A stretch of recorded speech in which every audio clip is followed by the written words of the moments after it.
ओम शांति।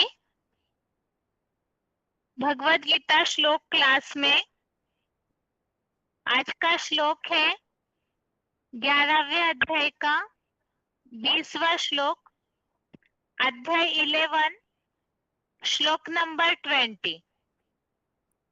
श्लोक है द्यावा पृथिव्योरिदमन्तरं हि व्याप्तं त्वयेकेन दिशश्च सर्वा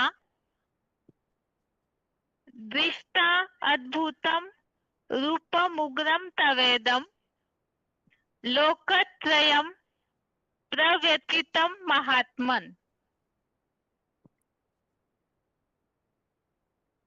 श्लोक दोबारा। द्यावा पृथिव्यो हृदमन्तरं हि व्याप्तं त्वयेकेन दिशश्च सर्वा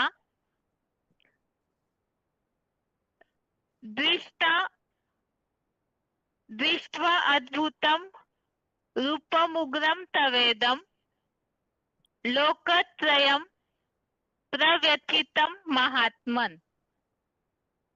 श्लोक का संधि विच्छेद है द्यावा पृथिव्यो इदम अंतरम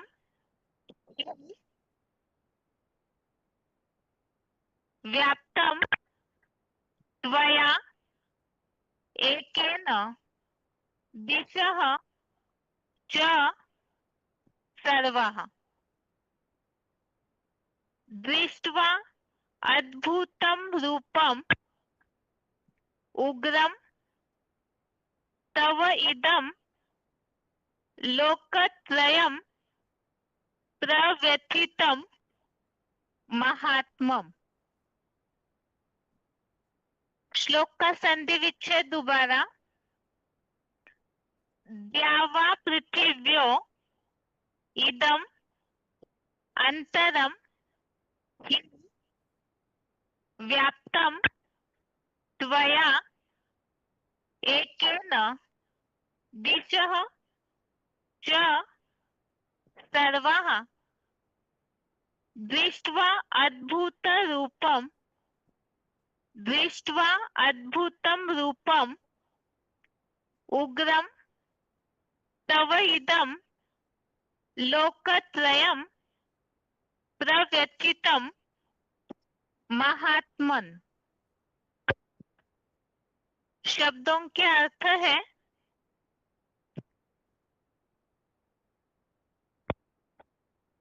द्यावा पृथिव्यो अर्थात द्यूलोक और पृथ्वी का,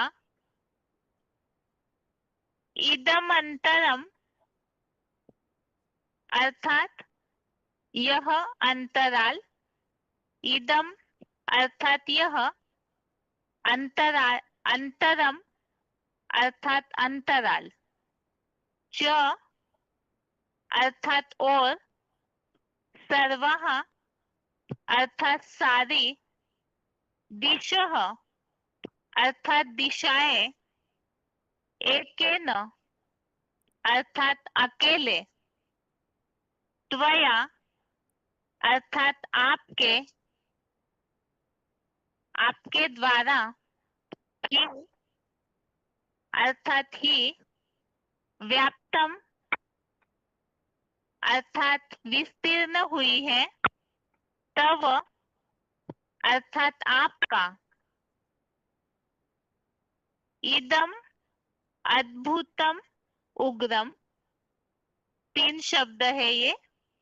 इदम अर्थात यह, अद्भुतम अर्थात अद्भुत, उग्रम अर्थात भयंकर, रूपम अर्थात रूप, दृष्ट्वा अर्थात देखकर, महात्मन अर्थात हे महात्मन, लोकत्रयम अर्थात तीनों लोक, प्रव्यथितम अर्थात अत्यंत कांप रहे हैं, शब्दों के अर्थ दोबारा। द्यावा पृथिव्यो अर्थात द्यूलोक और पृथ्वी का। इदम अंतरम, दो शब्द है।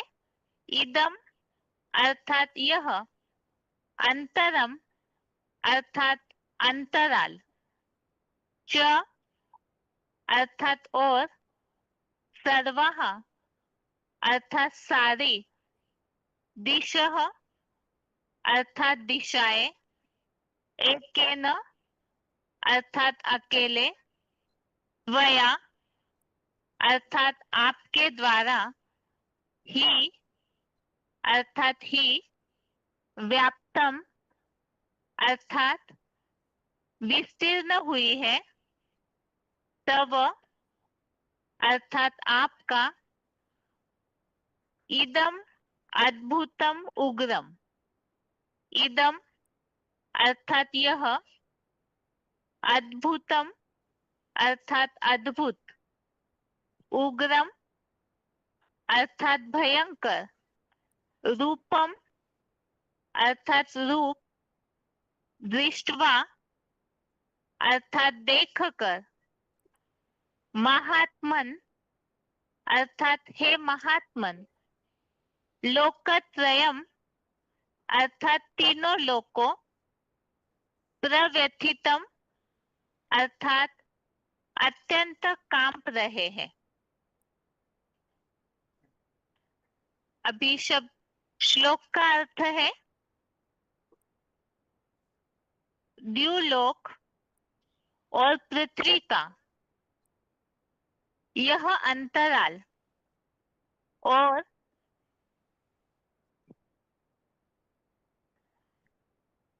सारी दिशाएं अकेले आपके द्वारा ही विस्तीर्ण हुई है।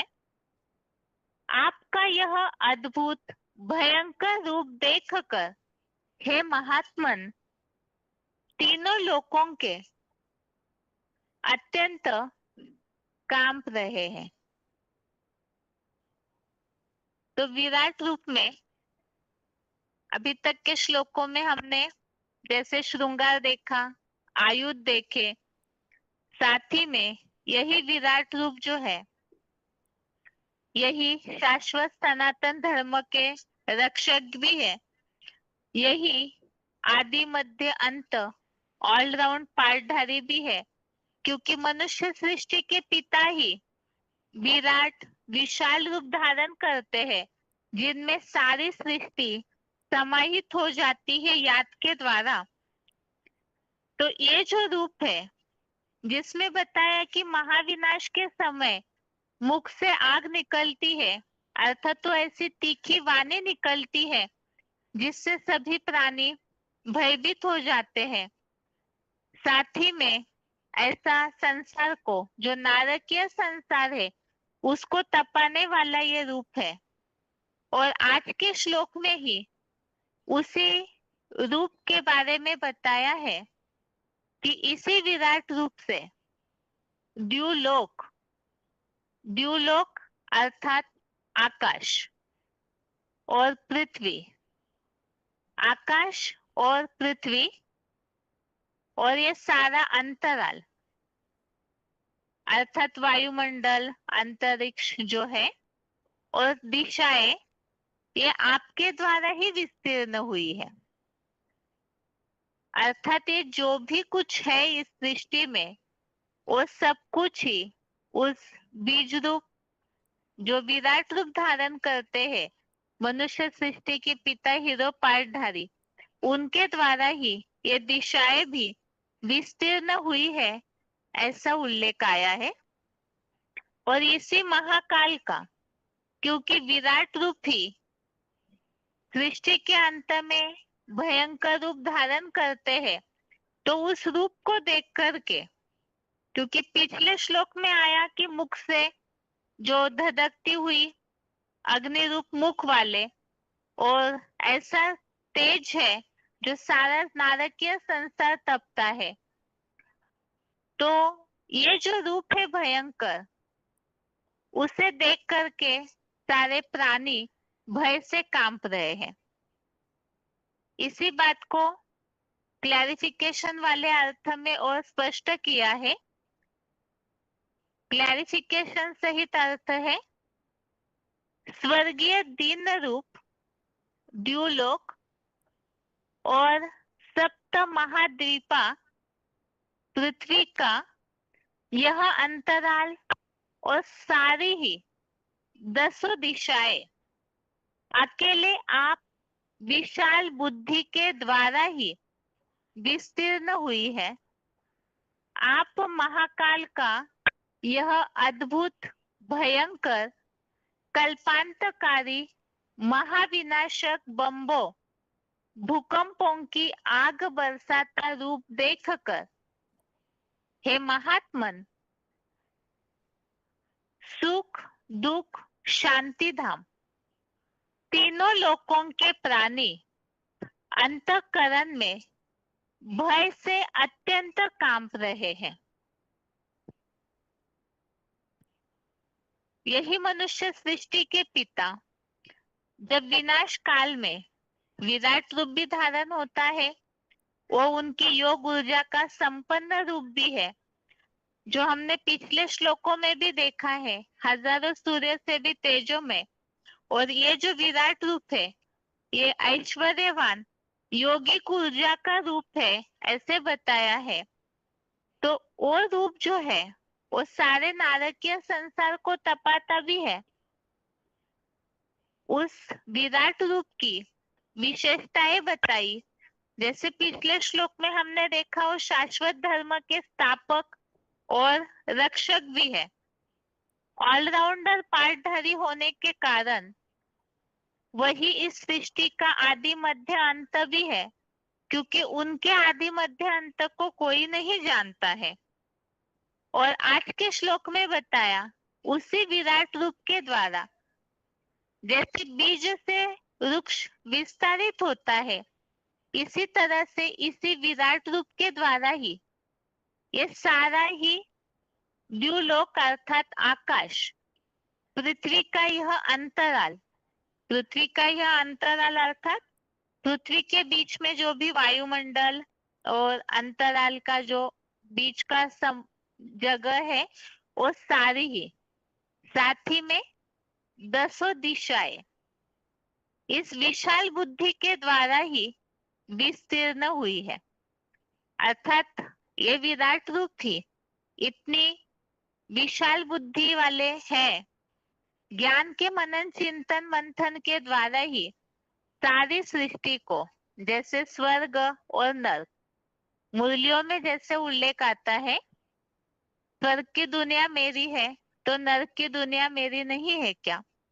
तो दोनों ही दुनिया का विस्तार करने के वो आत्मा ही निमित्त बनती है। और स्वर्ग और नरक में ही जो 10 धर्म उपस्थित है, और उसी आधार से इस पृथ्वी पर 10 दिशाएं भी विस्तारित हुई है।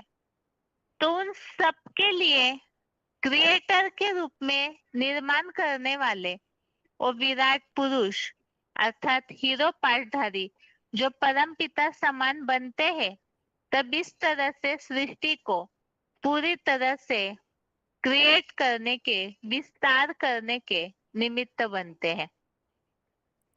और यही महाकाल का, क्योंकि जब स्वर्गीय दिन को सेट करना है, तो साथ ही में जो पुरानी दुनिया है उसके विनाश के लिए जो भयंकर रूप महाकाल का धारण होता है, बम्बों की आग, भूकंप, और ऐसे ही विनाश काल में जो भी स्थिति पृथ्वी पर, सृष्टि पर निर्माण होती है, तो वो जो महाभयंकर रूप होता है उसे देख करके सारे सृष्टि के प्राणी ही भय से कांपते हैं।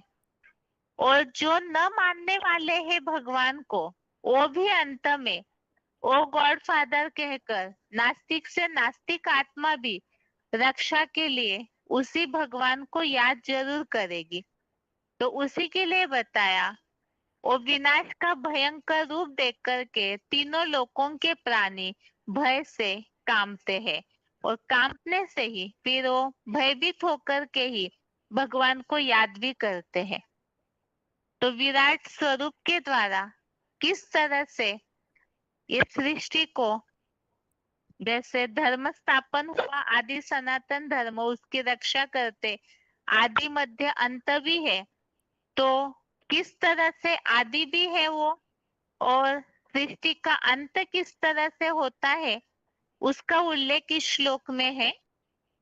और इसी संबंधित और भी अध्यायों में जो श्लोक में उल्लेख आया है कि आपके द्वारा ही, आपके विशाल बुद्धि द्वारा ही ये दिशाएं, पृथ्वी का अंतराल, द्युलोक विस्तीर्ण हुआ है।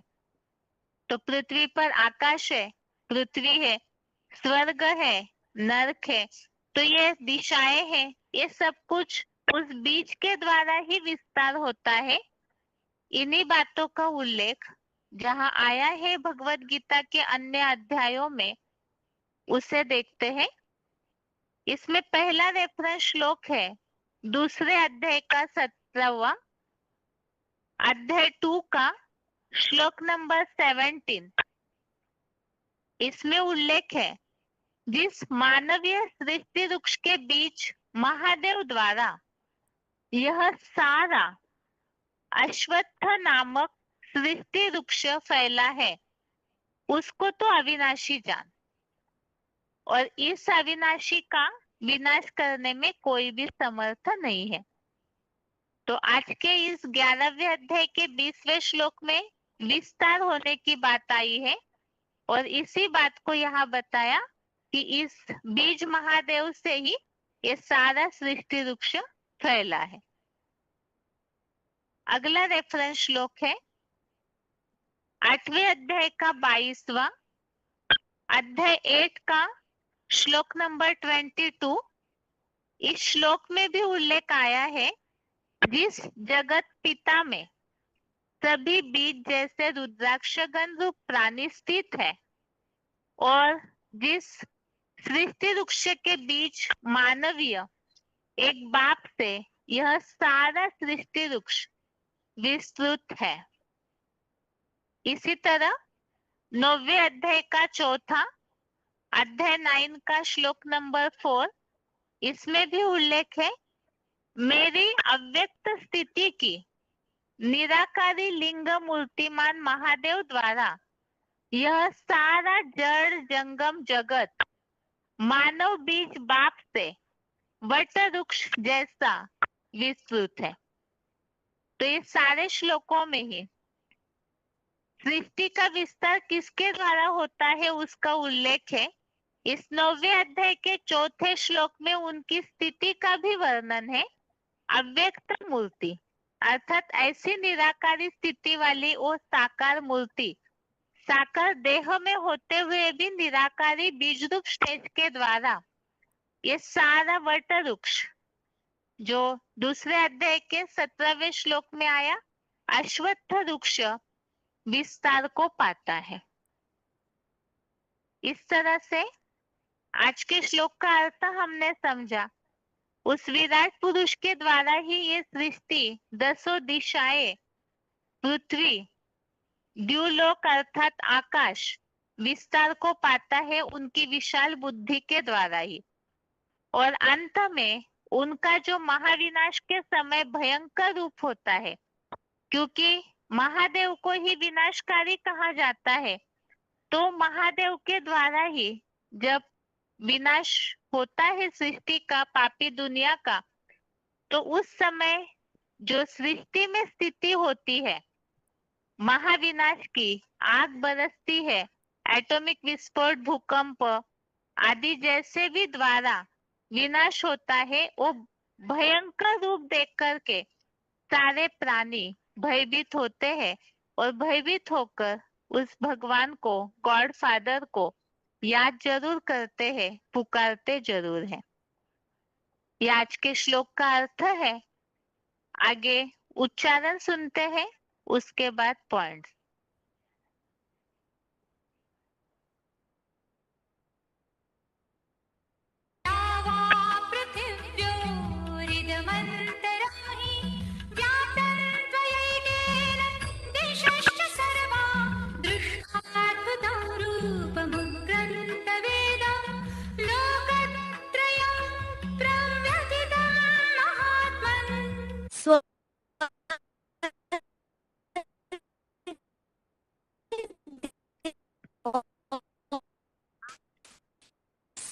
सारी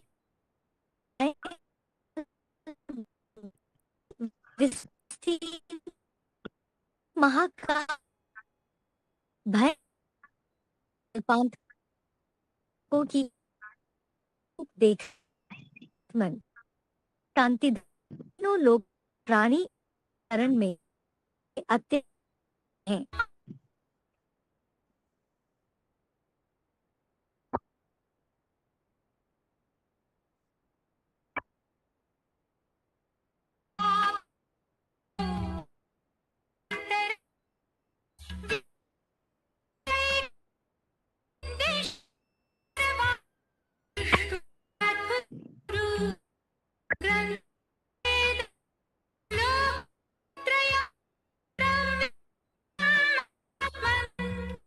ये दिन लोक और द्वीप का यह सारी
स्वर्गीय दिन रूप द्युलोक और 7 महाद्वीप पृथ्वी का यह अंतराल सारी ही 10 दिशाएं अकेले आप विशाल बुद्धि के द्वारा ही विस्तीर्ण हुई हैं।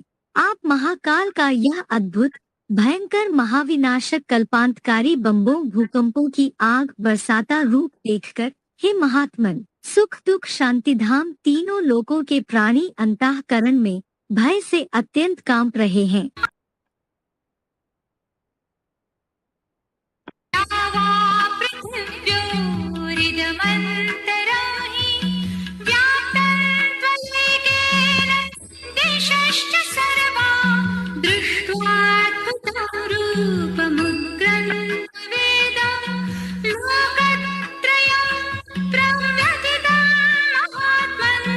स्वर्गीय दिन रूप द्युलोक और 7 महाद्वीप पृथ्वी का यह अंतराल और सारी ही 10 दिशाएं अकेले आप विशाल बुद्धि के द्वारा ही विस्तीर्ण हुई हैं।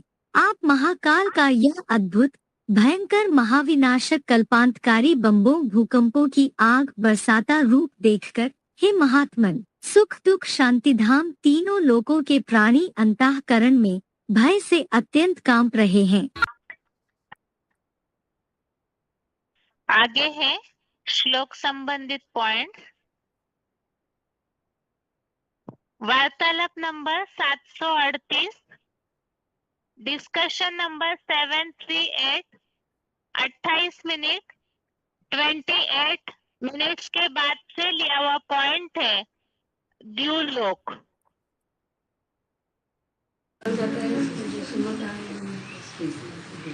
आकाश को सबसे ऊंचा कहते हैं। हाँ, आकाश को ऊंचा कहते हैं द्युलोक, और पृथ्वी को सबसे नीचा कहते हैं। द्यावा पृथ्वी, इनका जोड़ी है। द्यावा माने पिता, पृथ्वी माने नीचे, माँ है आधार, आकाश है पिता। अगला पॉइंट है वार्तालाप number 1138, discussion number 1138, 16 minute 16 minutes के बाद से लिया हुआ पॉइंट है स्वर्गीय दिन रूप द्युलोक। हमारे कहने का मतलब यह है पृथ्वी पर ही 4 अवस्थाएं होती हैं। पृथ्वी ही 4 अवस्थाओं से पसार होती है। दुनिया की हर चीज पृथ्वी में 4 अवस्थाओं से पसार होती है। सतो प्रधान, सतो सामान्य, रजो और तमो। सतो प्रधान को सतयुग कहा जाता है, सतो सामान्य को त्रेता कहा जाता है, रजो प्रधान को द्वापर कहा जाता है, तमो प्रधान को कलयुग कहा जाता है।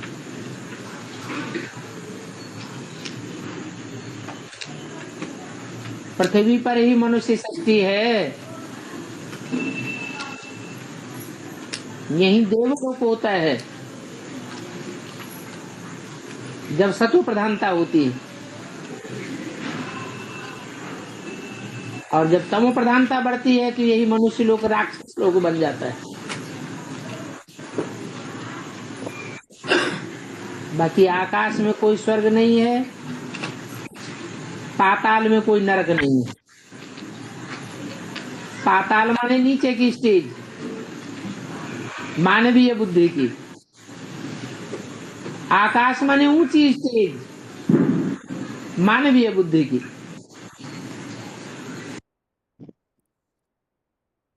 अगला पॉइंट है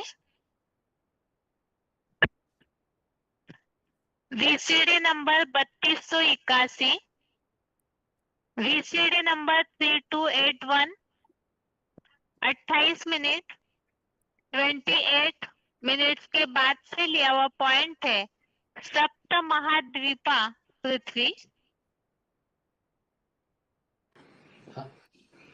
अरे स्वर्ग तो सिर्फ भारत में होता है, छोटा स्थान होता है स्वर्ग में। क्यों? बहुत बड़ा जमीन होती है, जमीन का घेरा, जमीन की विशालता छोटी होती है। और नरक में देखो वो पृथ्वी 7 भागों में बट जाती है, 7 महाद्वीप बन जाते हैं। एशिया देखो कितना बड़ा महाद्वीप, फिर ये अमेरिका देखो, ऑस्ट्रेलिया देखो, है अफ्रीका देखो। अगला पॉइंट है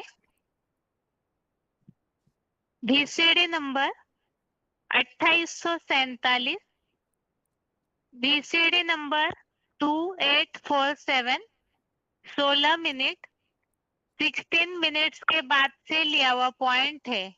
द्यूलोक और पृथ्वी का अंतराल आपके द्वारा विस्तीर्ण। नहीं, हीरो पार्टधारी तो वही कहा जाएगा जो रंगमंच पर चारों सीन में रहे। हीरो किसे कहा जाता है? एक सीन में पार्ट बजाए, बाकी 3-4 सीन में पार्ट ही नहीं बजाए तो उसे हीरो कहेंगे? नहीं। तो जिस तन में प्रवेश करते उसको आप समान बनाते। तो उसके लिए बोला ऊंचे ते ऊंचा भगवंत, लेकिन ऊंचे ते ऊंचा तब जब मैं उसमें प्रवेश करके मुकर्रर रूप से है पार्ट बजाता। और कहा जाता है उनको क्रिएटर, रचयिता। क्या क्या क्रिएट करते हैं, क्या रचना रचते हैं, है? अरे जैसा रचयिता होगा वैसी रचना रचेगा। हाथी होगा तो हाथी की रचना रचेगा, है? चींटी होगी तो चींटी की रचना रचेगा। ऐसे थोड़े कि चींटी हाथी पैदा कर देगा, करेगा? नहीं। तो बताया क्रिएटर मना काहे का क्रिएटर? इस दुनिया का क्रिएटर। कौन सी दुनिया? जिसमें नई दुनिया भी होती है समाई हुई, स्वर्ग की दुनिया, और वो फिर पुरानी बनती है तो दुखदाई नरक की दुनिया बनती है। दोनों प्रकार की दुनिया का क्रिएटर है, एक ही है। बताया ना? हाँ? मैं स्वर्ग का रचयिता हूं, है? तो क्या नरक का रचयिता नहीं हूं क्या? स्वर्ग की दुनिया मेरी है तो नरक की दुनिया मेरी नहीं है क्या? है? किसने कहा? सुप्रीम सोल ने कहा, या जिसमें प्रवेश करते हैं मुकर्रर रूप से उस तनधारी के कहने की बात है। हाँ, मुकर्रर रथधारी के कहने की बात है, जिसको कहते हैं प्रजापिता ब्रह्मा। सारी प्रजा का पिता, माता नहीं, पिता। हाँ, बीज डालने वाला। अहम बीज प्रतप पिता, गीता में लिखा है ना। मैं इस सृष्टि का बीज डालने वाला पिता। तो सृष्टि साकार तो पिता भी साकार। तो पूछा किसका रचयिता, किसका क्रिएटर? अरे ये सारी दुनिया जो स्वर्ग नरक की दुनिया कही जाती है ना, वो सारी दुनिया का क्रिएटर। अगला पॉइंट है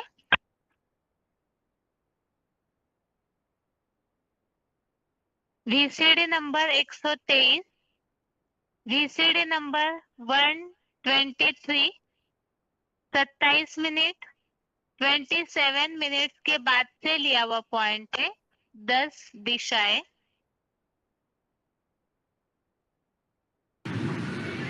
दुनिया में मुख्य धर्म कितने हैं?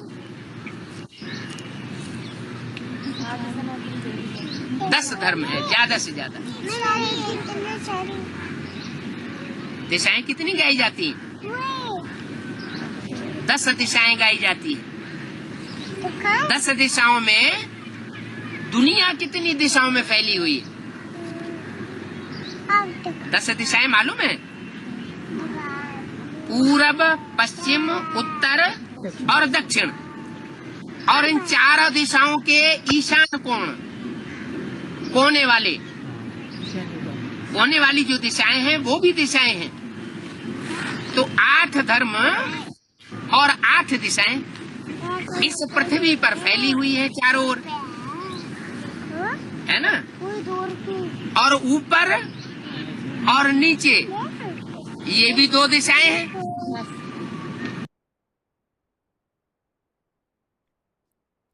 अगला पॉइंट है 10 दिशाएं अकेले आपके द्वारा विस्तीर्ण। BCD number 48, VCD number 48 2 minutes के बाद से लिया हुआ पॉइंट।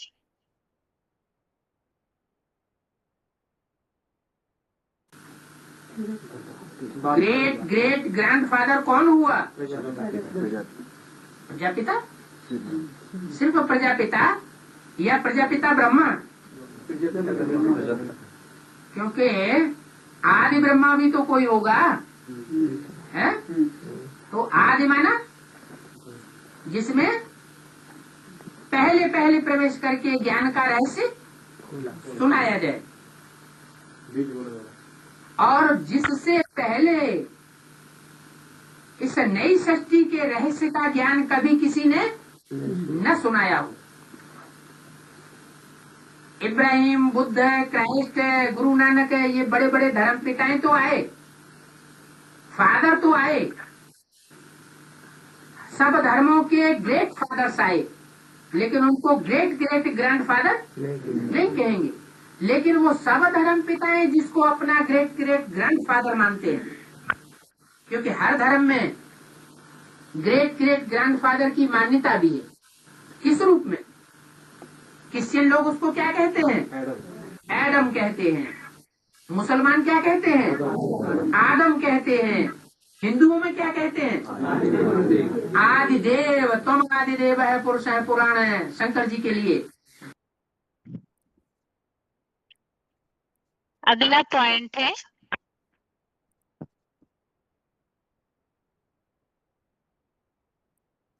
वार्तालाप number 707, discussion number 707, 22 minute 22 minutes के बाद से लिया हुआ पॉइंट है।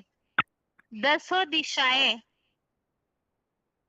अकेले आपके द्वारा विस्तीर्ण।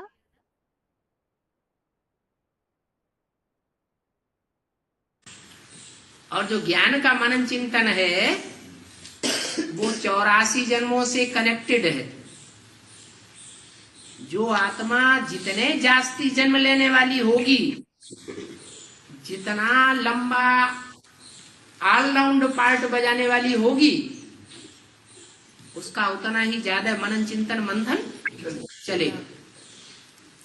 दूसरे शब्दों में उसका सबसे जास्ती बड़ा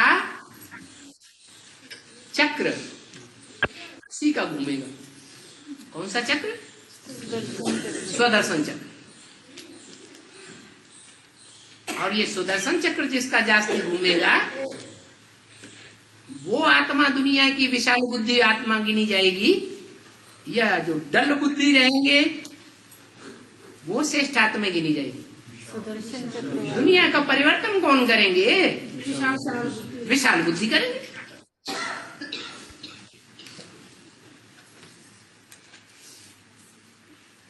ऐसे परिवर्तन करने वाला बाप ही है।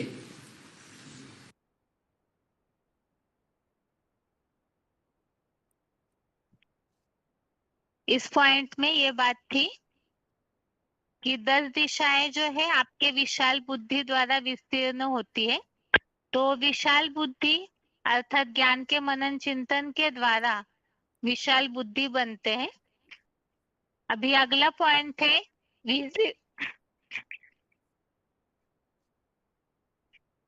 VCD।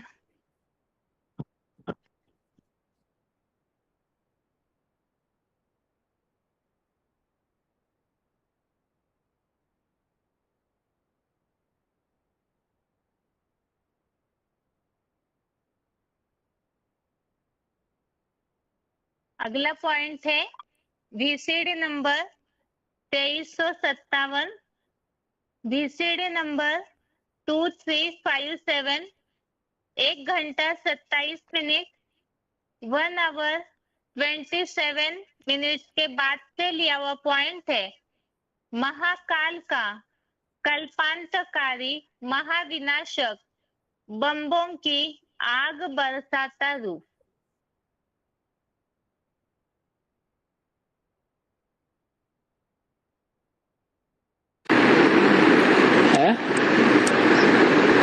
सृष्टि का जब महाविनाश होना होता है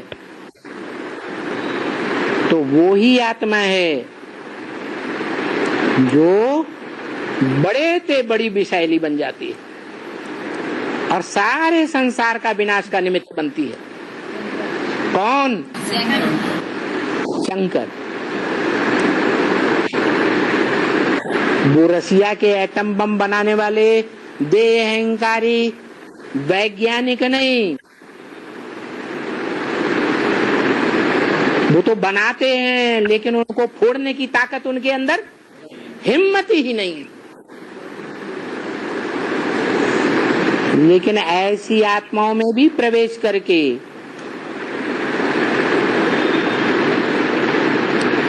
वो विषय पाई उन वैज्ञानिकों की बुद्धि को भी पलट देता है।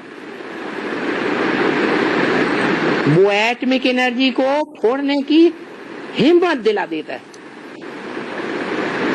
इसलिए इस सृष्टि का विनाशकारी कौन गाया हुआ है? शंकर गाया हुआ है। वैसे इस समूची सृष्टि को पतन के गर्त में लेने वाले धर्म पिताएं हैं, चाहे ब्राह्मण धर्म का प्रणेता गाया हुआ हो ब्रह्मा,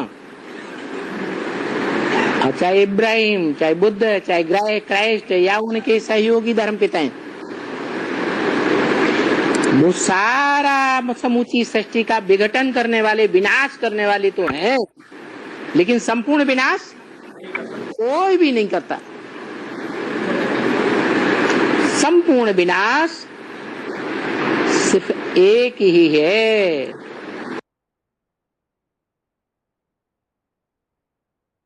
अगला point VCD number 560, VCD number 560 55 minute 55 minutes के बाद से लिया हुआ पॉइंट है।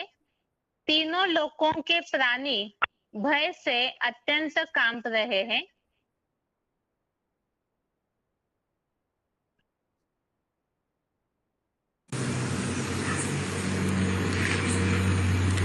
ऐसी दुनिया की कोई भी मनुष्य आत्मा नहीं है। जब लास्ट में दुनिया का विनाश होगा तो गॉड फादर को न मानेगी, नास्तिक से नास्तिक भी क्यों न हो, उसके मुख से भी निकलेगा, ओ गॉड फादर मेरी रक्षा करो।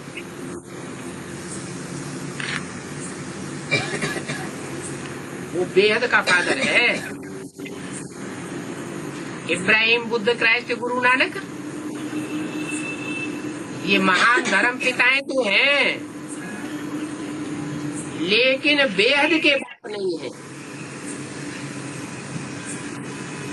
क्राइस्ट को फॉलो करने वाले 100-150 करोड़ से भी ऊपर है दुनिया में, वो भी बेहद का बाप नहीं है। बेहद का बाप उसे कहा जाता है जिसकी कोई हद न हो। सारी मनुष्य सृष्टि उसको मानने के लिए तैयार हो जाए, बाध्य हो जाए।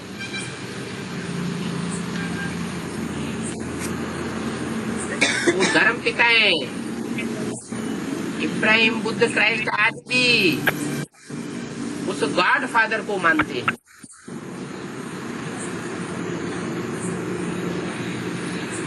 कोई भी धर्म पिता ने अपने को भगवान नहीं कहा है। क्राइस्ट भी कहता था गॉड फादर का बच्चा हूं। गुरु नानक ने भी ऊपर को उंगली उठाई है, एक ओंकार सदगुरु अकाल मूर्त। माना वो भी अपन को सदगुरु नहीं कहते थे, उनके फॉलोअर्स ने उनको सदगुरु कहना शुरू कर दिया।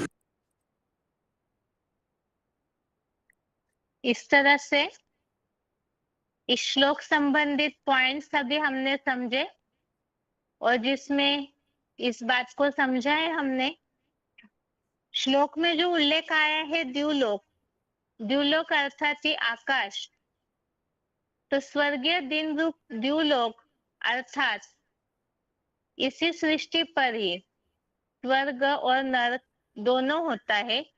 और जो देवलोक है, जब सृष्टि सतो प्रधान होती है तब स्वर्ग है, और यहाँ द्युलोक अर्थात स्वर्ग बोला अर्थात ही देवताओं की जो ऊंची स्टेज होती है उसी के लिए बताया हुआ है स्वर्गीय दिन रूप द्युलोक अर्थात ऊंची स्थिति। और ये जो 7 महाद्वीप है, जो पृथ्वी का अंतराल बताया, 10 दिशाएं और स्वर्गीय दिन, तो इसमें 7 महाद्वीपों का जो उल्लेख है, अर्थात पहले तो स्वर्ग में सृष्टि बहुत छोटी होती है, लेकिन बाद में नरक में पृथ्वी बढ़ जाती है 7 भागों में, और अलग अलग जो महाद्वीप बनते हैं, तो 7 महाद्वीपों में पृथ्वी बढ़ जाती है। और इसी के लिए बताया कि यह द्युलोक और पृथ्वी का यह अंतराल आपके द्वारा विस्तारित होता है, विस्तीर्ण हुआ है, जिसके लिए हमने समझा कि स्वर्ग की दुनिया मेरी है तो नरक की दुनिया मेरी नहीं है क्या।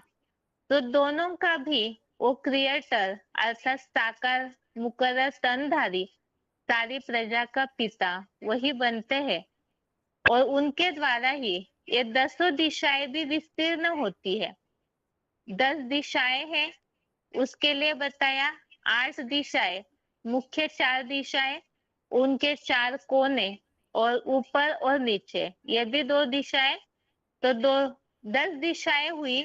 और इन 10 दिशाओं में जो 10 धर्म फैले हैं, तो उन सारे 10 धर्मों का मुख्य जो फाउंडर अर्थात जो बताया, सारे ही धर्म वाले आदम आदिदेव को पुराण पुरुष को मानते हैं, तो उसके लिए बताया 10 दिशाएं आपके द्वारा विस्तीर्ण होती है, और वो विशाल बुद्धि वाला है अर्थात सबसे ज्यादा मनन चिंतन मंथन करने वाला, और उनका ही विराट रूप का वो जो महाभयानक महाकाल का आग बरसाता हुआ अंत का जो रूप है, उसे देख करके सारे प्राणी भय से कांप रहे हैं, अर्थात अंत में नास्तिक से नास्तिक आत्मा भी गॉड फादर को मानेगी, पुकारेगी जरूर। तो ये आज के श्लोक का अर्थ हमने समझा, किस तरह से विराट रूप के द्वारा इस सृष्टि का विस्तार होता है। अभी 9वें अध्याय के 9वें श्लोक की रिवीजन, अध्याय 9 का श्लोक नंबर 9। तो 9वें अध्याय में हमने इसी बात को समझा है, ये जो बीज है अव्यक्त मूर्ति ना, उनके द्वारा ही ये सृष्टि विस्तारित होती है बीज रूप स्थिति के द्वारा, और वही परम ब्रह्म रूप परम आकाश है। जिस तरह से आकाश में वायु स्थित है, ऐसे ही उनमें सारे प्राणी स्थित है, उनके द्वारा ही सृष्टि का विस्तार होता है। तो भरण पोषण करने वाली गीता ज्ञान के द्वारा, और साथ ही में बताया साथ ही में ही योग की खुराक से प्राणियों को पैदा करने वाली वो आत्मा है, और उन्हीं के द्वारा सारे प्राणी, जो 7वें श्लोक में उल्लेख है, कल्पक्षय पुनस्तानी कल्पादो विसृजाम में हम, अर्थात सभी प्राणी अंत में उनमें समाते हैं, और फिर उन्हीं के द्वारा उस अव्यक्त मूर्ति के द्वारा उन्हें नई सृष्टि के सृजन के लिए छोड़ा जाता है। अब ये सारा कार्य करते समय बताया परम पिता उस प्रकृति को अधीन करते हैं, और अधीन करके ये सारा कार्य करते हैं नई सृष्टि के सृजन का। अब ये सारा सृष्टि के विस्तार का कार्य करते हुए भी परम पिता जिस तन के द्वारा ये कार्य करते हैं, तो उनकी स्थिति यहाँ बताई। परम पिता तो जन्म मरण के चक्र से न्यारे है ही, लेकिन सृष्टि का उद्धार तो करते ही करते हैं। तो उनकी स्थिति का वर्णन इस श्लोक में है। 9वें अध्याय का 9वां श्लोक है, न च माम तानि कर्माणि निबध्नन्ति धनंजय उदासीनवत् आसीनम् असक्तम तेषु कर्मसु। श्लोक दोबारा। न च मां तानि कर्माणि निबध्नन्ति धनंजय उदासीनवत् आसीनम् असक्तम तेषु कर्मसु।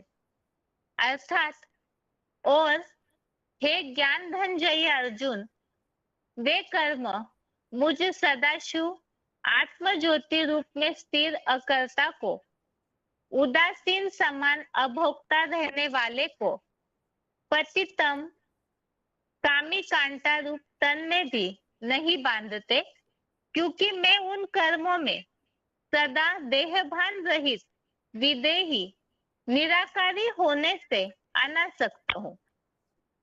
मनुष्यों को कोई भी कर्म करते हैं तो कर्म का बंधन बंधता है, अर्थात कर्म बंधन में बंधे तो सुख या दुख भोगते हैं। लेकिन परम पिता इस सृष्टि परिवर्तन का कार्य करते हुए भी उनको कर्म बांधते नहीं है, क्योंकि वो उदासीन समान अर्थात ही अभोक्ता रहते हैं। और साथ ही में ही मूल बात है, वो अनासक्त है, सदैव निराकारी विधेयी होने के कारण अनासक्त है।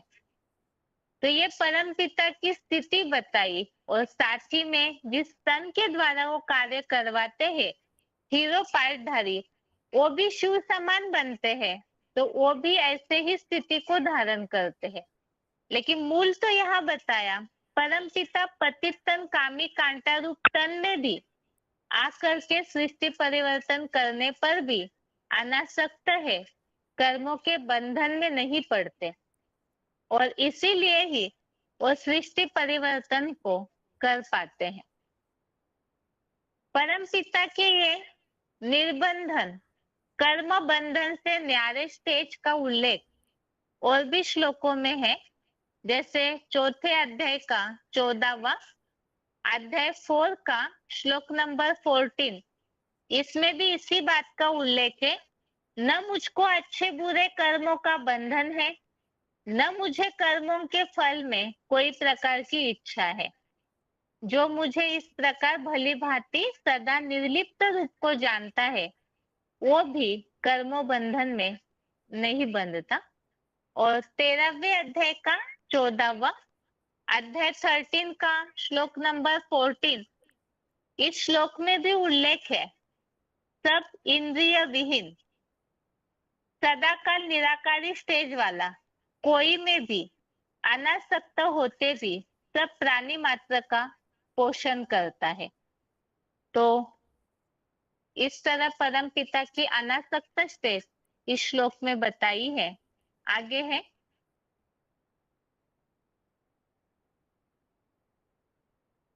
इस श्लोक संबंधित पॉइंट्स है,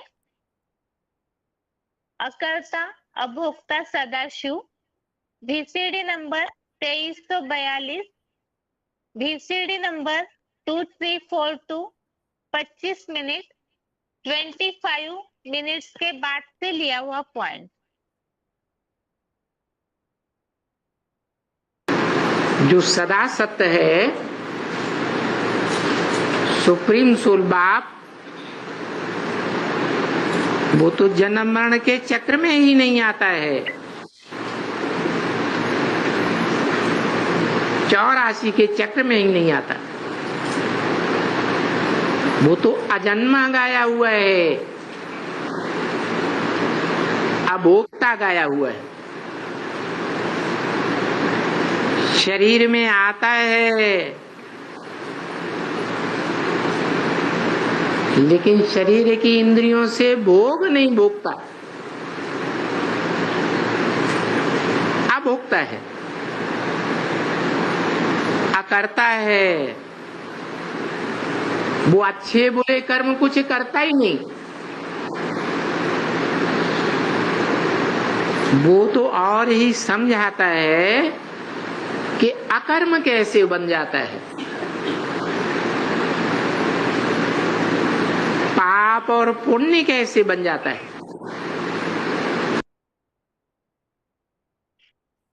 अगला पॉइंट है सदा देहभान रहित विदेही।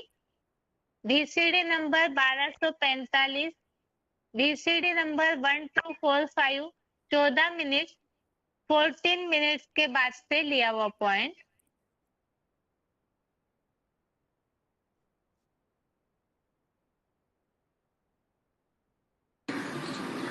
एक सुप्रीम सोल के अलावा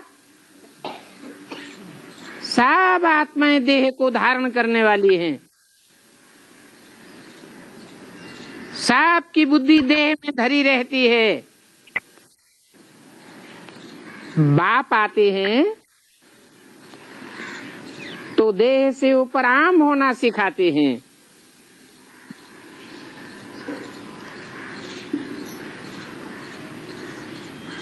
क्योंकि ज्ञान देने वाला वही विदेही बाप है जो सदैव देह से परे रहता है, कभी भी देह में आसक्त नहीं होता।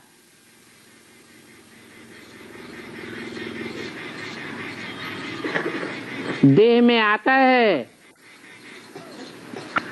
प्रवेश करके पार्ट बजाता है, परंतु 5 तत्वों के आकर्षण में नहीं आता।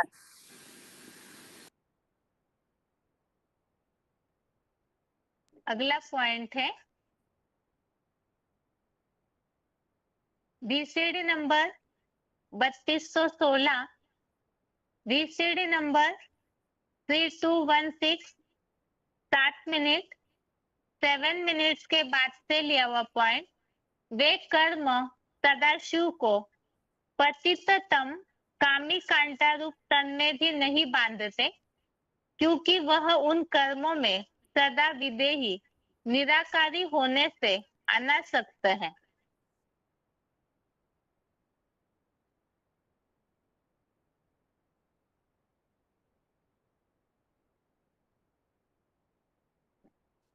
एक शिव ही है जो सदा निराकार है, सूर्य के समान।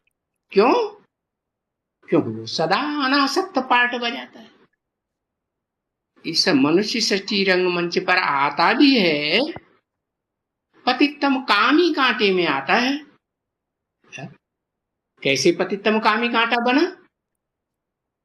इंद्रियों के सुख भोगते भोगते कामी कांटा बनता। तो ऐसे जैसे आत्मा पकड़ में नहीं आती, आत्मा निराकार है, आत्माओं का बाप भी निराकार है, और वो निराकार बाप ऐसा अनासक्त सूर्य के समान है, डिटैच्ड होने का पार्ट बजाता है कि उसका कोई कर्म बंधन बनता ही नहीं। भोगी आत्माओं का कर्म बंधन बनता है।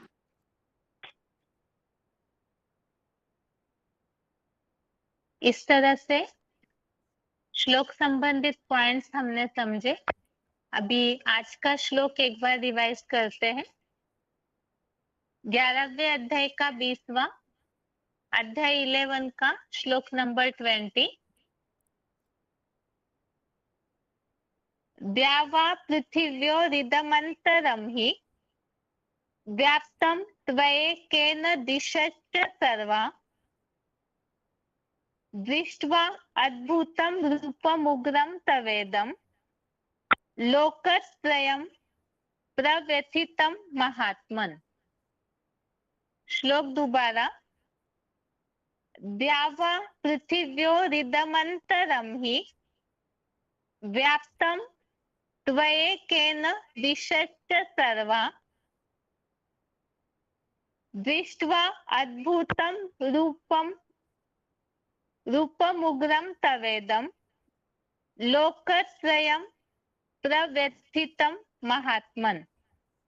अर्थात स्वर्गीय दिन रूप द्युलोक और सप्त महाद्वीपा पृथ्वी का यह अंतराल और सारी ही 10 दिशाएं अकेले आप विशाल बुद्धि के द्वारा ही विस्तीर्ण हुई है।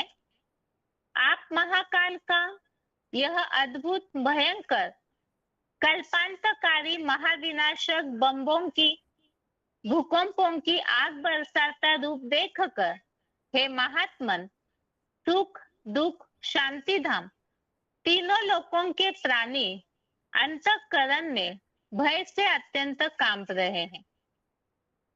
तो श्लोक में जहाँ उल्लेख आया है द्युलोक अर्थात स्वर्ग अथवा आकाश और पृथ्वी का यह अंतराल 10 दिशाएं आपसे ही विस्तीर्ण हुई है, अर्थात ये जो सृष्टि है जिसे भगवत गीता में अश्वत्थ वृक्ष भी कहा है, तो ये जो अश्वत्थ वृक्ष है विस्तार को कैसे पाता है, तो उसके लिए बताया बीज ही बढ़ते बढ़ते बड़ा पेड़ बनता है। तो इस मनुष्य सृष्टि का बीज महादेव ही, उनके द्वारा ही ये सारी सृष्टि उनकी विशाल बुद्धि के द्वारा विस्तीर्ण होती है। इसके उल्लेख के लिए ही श्लोक हमने देखे। एक तो दूसरे अध्याय का 17वां अध्याय 2 का श्लोक नंबर 17, इसमें उल्लेख है महादेव के द्वारा ही यह सारा वृक्ष फैला हुआ है, उसको अविनाशी जान। अगला श्लोक है रेफरेंस का 8वें अध्याय का 22 अध्याय 8 का श्लोक नंबर 22, इसमें भी जगत पिता महादेव के द्वारा ही ये सारी सृष्टि विस्तार को पाती है, ऐसा उल्लेख है।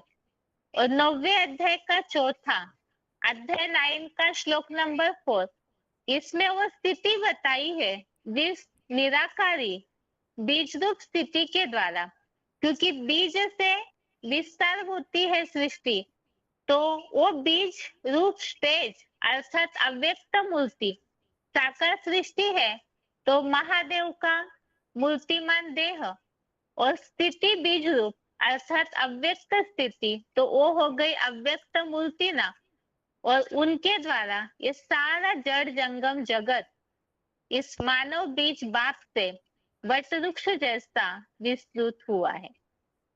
इस तरह से आज के श्लोक का अर्थ हमने पॉइंट्स के साथ समझा, साथ ही में 9वें अध्याय के 9वें श्लोक की रिवीजन भी समझी, और इसके साथ ही आज के लिए गीता क्लास यहाँ पूरा होता है। ओम शांति।